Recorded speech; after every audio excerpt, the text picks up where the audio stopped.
બોટાદ જિલ્લાના બરવાડાનું રહેવાસી ધનંજય નરસિંહભાઈ છેટા ડિસેમ્બર 2024માં એક વેપારી પાસેથી મોબાઈલ હેડસેટ, સ્માર્ટ વોચ અને બ્લૂટૂથ જેવી એસેસરીઝ મળી કુલ ₹1,80,499નો માલ ખરીદ્યો. બજારના નિયમ મુજબ 30 દિવસમાં નાણાં ચૂકવવાની ખાતરી આપી હોવા છતાં તેણે પેમેન્ટ નહોતું કર્યું અને છેતરપિંડી આચરી ફરાર થયો. આ મામલે ચોકબજાર પોલીસ મથકે ફરિયાદ નોંધાઈ. આરોપીને પકડવા માટે પીઆઈ એનજી ચૌધરીના માર્ગદર્શન હેઠળ પીએસઆઈ વીટી ડોડિયાની ટીમે ટેકનિકલ એનાલિસિસ હાથ ધર્યું હતું. પોલીસની ટીમ દર્શનાર્થી બનીને આશ્રમમાં પહોંચી. મહારાજ શ્રી પુરુષોત્તમ લાલજી મહારાજ આનંદ આશ્રમમાં જ્યાં તે નામ બદલીને રહેતો હતો તપાસ કરતા જાણવા મળ્યું કે લાલો નામનો વ્યક્તિ ગૌશાળામાં સૂતો છે. પોલીસે મોકો જોઈ ગૌશાળામાંથી જ ઊંઘતી હાલતમાં ધનંજયને ઝડપી પાડ્યો.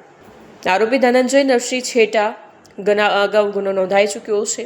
2016માં વરાછા પોલીસ મથકે કલમ 406-420 હેઠળ છેતરપિંડીનો ગુનો નોંધાયો હતો, જ્યારે હાલ ચોકબજાર પોલીસ સ્ટેશનમાં BNS 2023ની કલમ 318(4) મુજબ ગુનો દાખલ કરી ઝડપી પાડ્યો હતો.